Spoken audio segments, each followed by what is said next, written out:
Okay, in this example we're going to talk about a stochastic model of cellular transcription. So we're making protein A, and it's being made with a rate R0. That is a number of copies per volume per time rate. And protein A degrades in the cytoplasm with a rate constant K, so that's a first order kinetics. You probably think that be sufficient. I'll write down deterministic equations to describe the concentration of proteins in this cell as a function of time. And a deterministic model would look something like this. You would write the derivative of the concentration of species A with respect to time is the rate of generation minus the rate of consumption by this degradation process. You can find out the average concentration, the steady state concentration in the cell by setting this derivative equal to 0. Solving for that gives you that it's R0 divided by K. Now, if the cell volume is large and this concentration is large, specifically if the product of the two of them is large enough, then the number of copies in the cell, the concentration of species A times the volume, which could be a number on the order of millions. But in some cases, the number of copies of the protein in the cell at a given time can be pretty small. And in those cases, fluctuations can become quite important. Let's sort of quantify that. You know that the fluctuations in a quantity are typically of order of the square root of the number. So in this case, that's going to be the square root of CASS times V. And then we're going to divide that by the average number of copies in the cell. And the reason that I'm showing this, just to remind you, that this is a very small number on a relative basis. So the fluctuations for a large system, large in the sense that the number of copies is a number much, much greater than 1, the importance of these fluctuations goes down as 1 over the square root of the number of copies, right? So, and this is really something that is going to guide the crossover between systems that we can describe using these deterministic models and systems where we need a stochastic treatment to capture the full details. So what we're going to do here is we're going to begin to construct this stochastic model, and the way we do that is we go ahead and just write a differential equation for the number of copies. So the number of copies I got by just multiplying the concentration by V. Let's go ahead and just do that in this equation. So this is going to be R0 times V minus K times V times CA. That, of course, is just N. And so we find, so let me give this a name too. Let's call this R. And now we have a new differential equation that says that dN dt is equal to R minus K times N. All right, so this thing is still deterministic, but now it has events per time rates. Okay, these transitions now are both in terms of the number of events per time. Volume is not appearing in those rate anymore. Okay, let's work these out in terms of what they mean in terms of the transition frequencies. So we have a state n, and we have a state n plus 1, and we have a state n minus 1, and we won't draw any more details than that. But this is my axis here in the number of copies of this protein, and we make transitions from n to n plus 1 by making a new one with this generation rate R. We make transitions from n to n minus 1 by consuming one with this rate n times k. Okay, so each one has a first order decay probability, k, given per time. Okay, so these are the rates forward and backward, just like we did in the previous example. And now what we're going to do is to construct the master equation for this process. So first thing is I'm going to write down transition frequencies. So these are the frequency of going from state n to n plus 1 is given by R, and the frequency of going from state n to n minus 1 is given by n times k.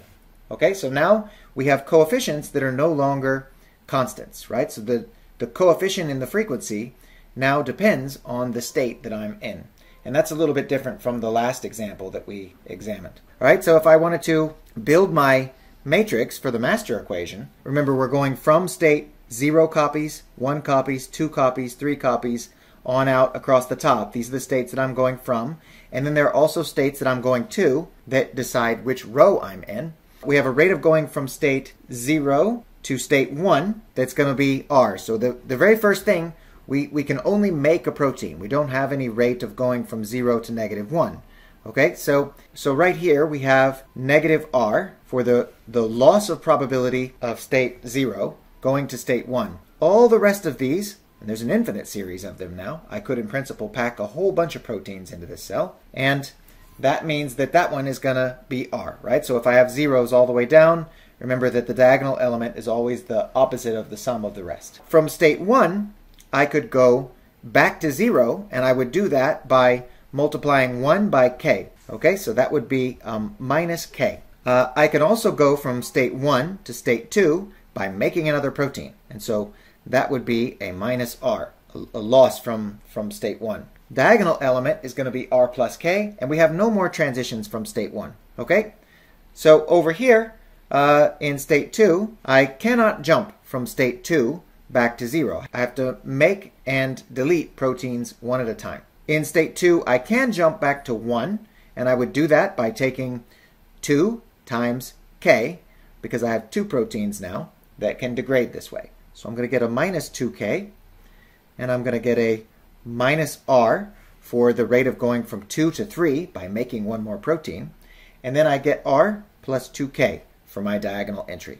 Okay, so these zeros are just going to keep filling in across the top row. Every time I'm going to come down this row, my coefficient here is going to keep growing and growing and growing. And this is an infinite, this thing has an infinite number of rows and columns. So we have something new here. This is an infinite dimensional master equation. You know, in principle, it's still an equation of this form, and it still describes everything that we need, but we can't use the same tricks to solve these kinds of things. Now, we can still do a lot with these kinds of master equations. One of the things that we can do is run simulations. This, you know, we have this formal rule set up and a formal equation here, and there is analysis that we can do, but many times, as these things get more and more complicated, it becomes easier to just write the kinetic Monte Carlo code and do the calculation. So I have done that here. You can see that kinetic Monte Carlo maybe sounds fancy. This is a Mathematica code, very simple little code here.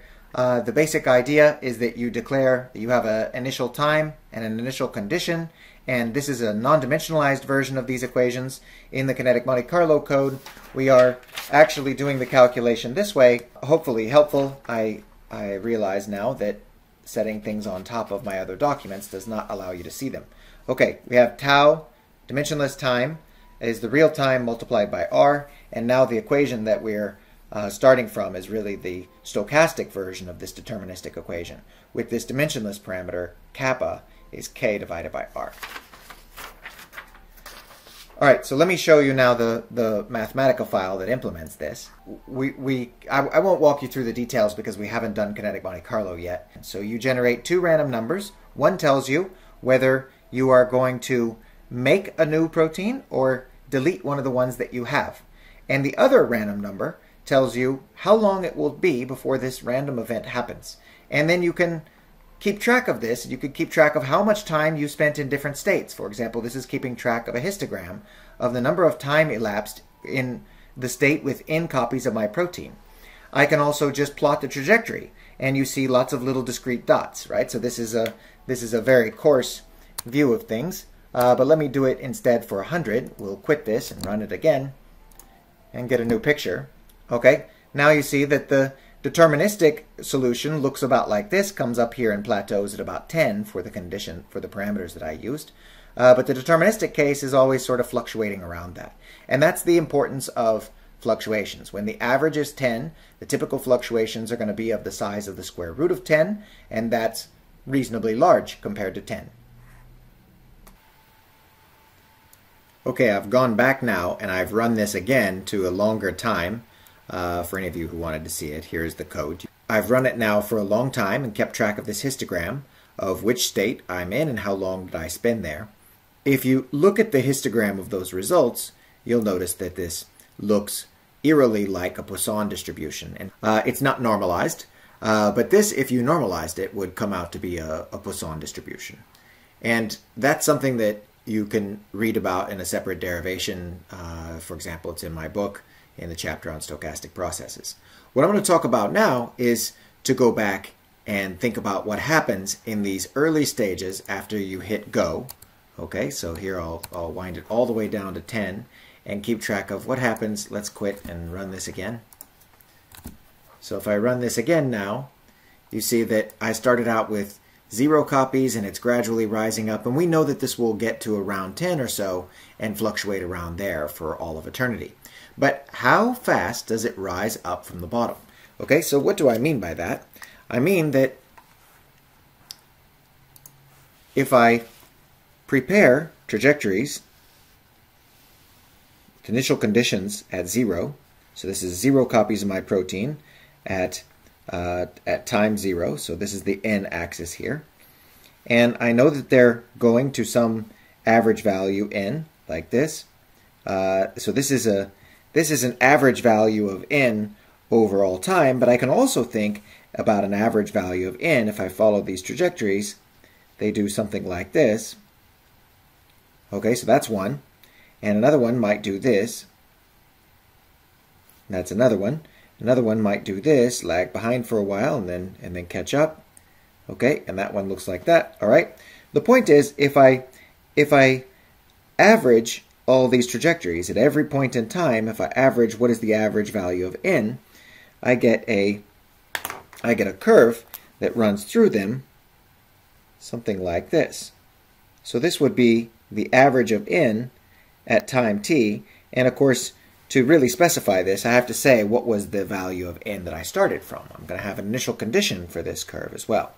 All right, so this is an object that we can think about, and even though this master equation has an infinite number of states, we can evaluate this quantity. Okay, so it's a rather involved derivation, so I've done it beforehand. And these are the steps. Okay, so what we do is we take the quantity that we want to compute. We want to derive an equation for the average of n, the derivative of the average of n with respect to time, and that is, by definition, the derivative with respect to time of the sum over the number of copies of the protein times the probability of seeing the numbers of that number of copies of the protein. Now I can interchange the differentiation and the summation signs, and that gives me this expression. And now I can take that expression and I can write it. So this thing is another vector, and I'm going to take out the nth element of that vector, and I'm going to multiply it by n and sum over all the n. Okay, and then I have a minus sign because of our convention that that dp dt is equal to minus wp. Okay, so that's all we're using going from here to here. Now this is rather complicated, but I can write it out row by row, and I'm summing over all the rows with the coefficient of n out front. So this is n equals 0 case, and this is the 0th row, if you want. We numbered from 0. This is the n equals 1 case, and the first row, and the n equals 2 case, and the second row. All right, so no obvious pattern here when you look at the rows independently. The n equals 3 case in the third row, and this goes on and on and on. Okay, so let's go through and tally up what's left after we cancel off all terms. The p-zeros appeared once here with 2 negative signs, becomes a positive. The 0 kills off everything in this row. So we have just an r times a p0 out of the first 2 terms. And there are no other terms that involve p0, so we are done with that. We can do the same analysis with the p1. You see a 2, a negative 2, and a negative 1 give me 2 factors of rp1. And up here, I have 1 factor of rp1 that's going to cancel away with that, and it's going to give me a rp1 term like this. I do the same thing with the p2s, p2r terms, and I have just 1 factor. So these things just keep happening. You can see the pattern here emerge, that these things keep coming out with a single factor of r multiplied by the probability for being in that state. What about the k's? Well, we can go, the k's are a little bit more complicated to sort through. You end up with a minus kp1, minus 2kp2, minus 3kp3, etc. If you go through and look at these, I've accounted for everything. You can see that because this thing is nearly diagonal matrix. After I put these back in summation notation, I get that this is r times the sum over all p's, minus k times the sum over n times all p's. Now this one is just r, the sum of the p's is 1, minus k times that, by definition, is the average of n. So this, I think, is really remarkable and quite special, is that even though we have all these fluctuations around the deterministic behavior, the average of that trajectory Remember, this was this trajectory like this that starts from some defined place and goes up with time, but each individual trajectory is fluctuating around that, and so we can only talk about the average of n as a function of time elapsed from some initial condition. It follows the same equation as the deterministic one. Now, that doesn't always happen. This is a special property of master equations with omegas that are linear in the state index. Don't count on this always happening. Sometimes stochastic properties do not exactly correspond to the deterministic ones for large systems.